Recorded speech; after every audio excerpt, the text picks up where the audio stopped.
Masasarap na almusal na ito. Gumigising at bumubusog sa mga taga-barangay Tanza 1. At ang mga recipe na ito ay may yakap na nakaka-feel at home mula sa lolo at lola ni Kuya Arlan Pascual. Pangarap ko sa business namin na ito ay makapag-expand pa ako pang makatulong sa aming pamilya, kaibigan, makapag-provide sa aking mga anak, upang matuwa ang aking lolo at lola.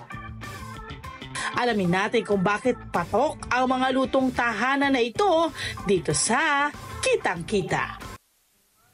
Live na live mula sa Barangay Tanza 1. Ang nakikita nyo po, hindi po kayo nagugulumihanan. Sa inyo nakikita, masarap na agahan ng ating na ipinapakita sa inyo. At tayo live na live dito sa ating Lololas. Alamin natin sino ba si Lololas, di ba, sa Lololas Food House. Mula kay Ginoong Arlan Pablo Pascual. Good morning, sir. Si Lola po ay si Herminia Pascual at si Lolo ay si Ernesto Pascual. Ay, Pablo po sila. Ayun. Mga lolo't lola mo. Ngunit bago bumati ka naman muna, Kuya Arlan. Magandang umaga po sa inyong lahat, mga kabarangay, mga taga Pilipinas. Siyempre, and worldwide. Nakikita tayo worldwide dahil online din tayo. Okay.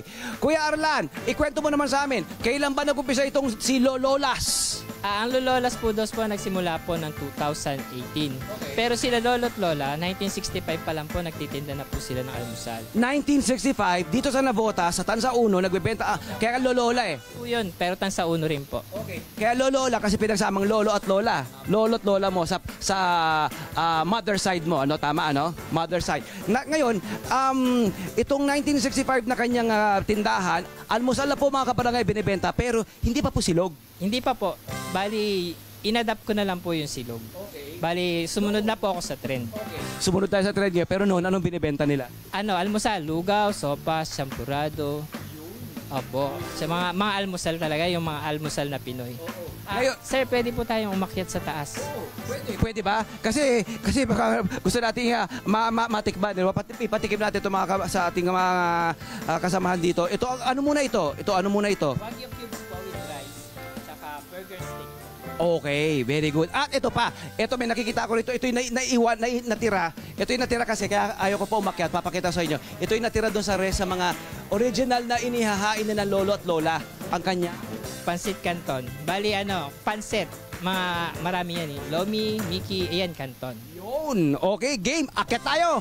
O sige po, kaya ako na po magbubuhat nito.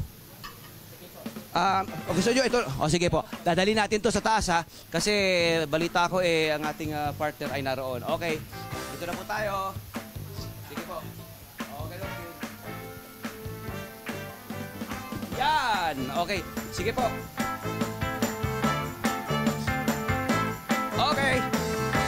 Okay. Excuse me po. Ayan po. Ayan, sige. Ayan. Itong inyong second floor, inyong dining area rin po. Aba. Okay. Yun. Ayos ha. Okay po ha. Pag second floor, piyadong, mahangin, presko. O yun o. Ilan po maring Ayan, dito tayo sir. Bago tayo magkwentuhan. Yun o. Tignan nyo naman yan. Ayan. Ilan po maaari makaupo dito sa dining area? Pwede po mga 20 po. Okay. So ngayon, ito na, pakita natin. Ito, ayan ha. Lomi po. Okay. Magkano ang lomi natin? 160. Maramihan yan ha. Ito yung mga silog mo. Ito ngayong 2018, ito yung mga sinuserve natin, mga kabarangay, mga silog meals. Ito po, anong silog yan? Top silog po yun. Okay, top silog. Ito naman po, syempre may pasisig. Gusto natin to mga kabarangay. Ayan, sisig po, magkano po yan? 150 po. Okay yan. O sige, maaari po ba makaupo? Upo tayo, sir. Ayan. Yawn. Thank you.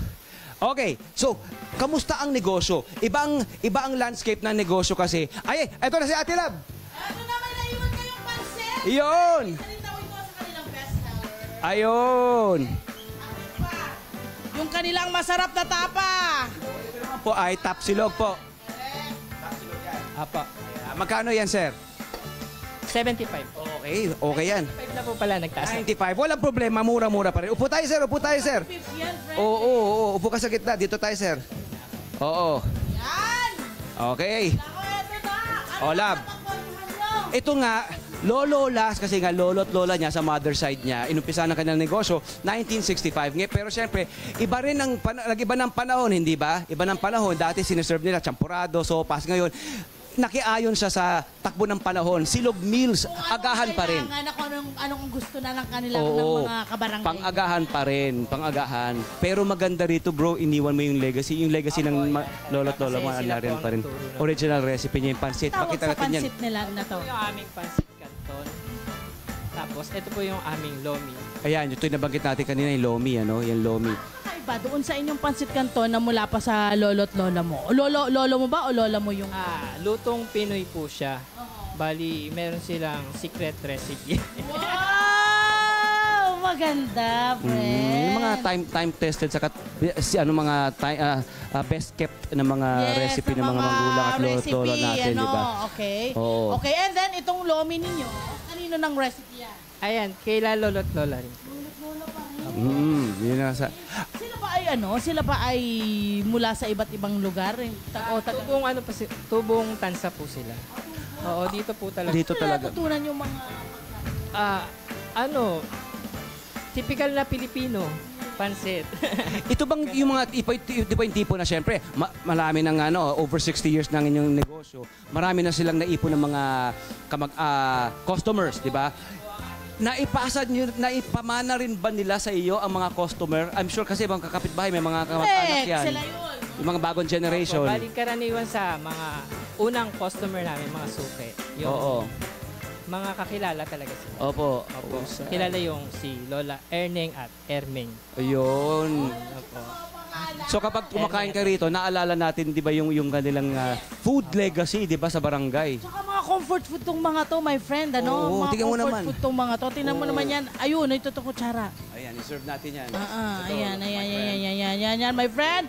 Pakita ni Tana, anong mga toppings ang meron itong, ang tawag pa dito ay lomi. Apo, lomi po. Meron po siyang chicharon, tsaka pork. Pork, tsaka gulay, carrots, itlog, tsaka spices. Ganda oh. Seasoning. Ang sarap. Apo. Ang sarap. At kita mo naman. Tsaka ang pansit masarap kapag bagong luto. Apo. Ano yan? Short order po kami. Made to order. Oo, Pagkain pwedeng... ka lang po lulutuin. Ano tong karne to? Ito. Ayan, pork po yan. Pork batok. Batok, yun. Opo. Daming laman. At good for how many itong lomi na ito? 4 to 6 po. 4 to 6. Kahit malakas kumain, pwede pa rin 6. At ang kagandahan yan, alam nyo ba, yung ibang ginagawang ulam mo. Apo. Diba? Mga nagtitipid na karamihan dito, yung pagka nasa budget meal na sila, lomi. Lomi ang inano kasi marami po yung serving. Ano ang paborito mo sa lahat ng luto ng lolo at lola mo? Ang paborito ko po talaga yung lomi. Opo. Ay, sure. Sa itsura pa lang at sa amoy. Kung nandito kayo, Apo. kung naamoy mo yung hinalo ninyo, napakabango. Opo. Ano yan? Parang ipinasa nyo na rin yung kanyang recipe sa inyong mga anak, pamangkin. Pili lang yung Sa amin pa lang. Sa amin pa lang po. Meron ba kayong balak na Mas mag-extend? may edad, mga tita ko. Siyempre, alam nila yun. Opo. Opo. Meron ba kayong balak na mag-extend ang inyong mga kain? Iyon po yung pangarap ko. Para marami pa pong matulungan ng mga kaibigan, pamilya. Nagsimula kayo lang muna. Kaming dalawa lang po. Ngayon, Tulungan kami ng lolo at lola. ngayon ilan na Ngayon, na kami? 7. Tsaka, sama may rider na kasi ako. Nag-online kami ngayon. Kuya Arlan, pag-usapan natin yung binibenta mo ngayon, ngayong sa generation natin, itong mga silog mills. Itong tapa, Ngayon, ikaw rin ba gumagawa ng tapa na ito? Ako po ang nag- Wow. Pwede ba i-share? Paano mo ginagawa ang tapa? Bali, kabayo po yan. Okay, tapang kabayo. Sinisisun natin siya sa soy sauce. Okay. Tsaka asukal, paminta. Tapos yung usual na tapa na recipe, na yung Opo. tapa way of cooking. Ano po siya, hindi namin siya pinipirito sa mantika. Paano? Yung sarili niya pong sauce ang nagiging mantika. ang sarap. At syempre, ano pa yung ating mga ino-offer dito? Isa-isahin natin. Ito, anong tawag Ito na? yung Wagyu cubes. Ito pong Wagyu cubes, bali, yan, ino-order lang po natin. Ito po ang mga gawa natin, tapa. Itong tosino, gawa ko po yan. Kaya gawa mo. Tosino po, opo. Wow, itong Eh, ang burger steak, gawa rin po natin yan. Kayo rin ang gumawa yan. Yung ating sisig. Atin din po yan. Kayo rin lang. Pati pares pa. So, ibig sabihin, ikaw mismo, mahilig ka rin magluto at mahilig ka rin kumain. Noong umpisa, hindi. Inano ko talaga, nilanok ko kasi para sa pamilya. Tsaka ayun ang nakikita kong bumuhay kila lolo at lola. At na-master mo to. Ang pagkakaalam ko daw dati, parang naiba pa yung lasa. May mga panahon. Opo. Ano nangyari? Doon po naging struggle natin. Noong nagkaroon na po tayo ng tao. Siyempre, hindi na ako ang nagluluto lagi. Nababago yung lasa. Kasi ginawa mo para sinulat ko yung recipe at miniting ko po sila. Tapos dinikit ko yun sa mga rep namin para nakikita nila. para alam nila na yun lang. Iyon ang timpla. Hindi dapat. Diskarte Apo. talaga, no? Pinamana sa'yo ito ni ng lolo at lola. Ikaw ba may plano kang ipamana to sa iba? At kung sakali man, kanino? Pwede naman sa mga lahat ng nakapasok rito, sinasabihan ko sa kanila. Pwede kayo magnegosyo. Ang sweet mo naman. Lahat na natutunan nyo rito, gamitin nyo. Kasi hindi naman habang buhay, dito lang kayo. Galing! At least, friend, hindi pang sarili nila yung kanyang inisip. Actually, nung sinabi niya na, idinikit ko lahat ng recipe para alam nila na gano'n, para sabi ko, wow, hinayaan mo lang. Kasi usually, ang iba talaga, kinikip nila. Kasi ano yun parang treasure na yun. Opo, pag nakapasok sila rito, malalaman nila yung recipe. Ito sa tinagal-tagal natin ng pag-feature ng mga kainan, mga Yes. negosyo na may kinalaman sa pagkain, ang nakikita natin nagtatagal, yung mga may-ari na ang unang iniisip, yung kapakanan ng kanilang iba. mga kasama. Yes, Diba? Yung mga ng correct. iba. Totoo. Correct. Well Yun. done. Oo, kasi may kalakip na humility, Yes. di ba? At saka yung sincerity sa pagtulong. Di ba? Yun At yun. eto na nga, ano pa ang mga struggles bukod dun sa parang nagkaroon ng problema sa lasa, may mga struggles pa ba kayong kinaharap itong inyong bagong Pandemic po.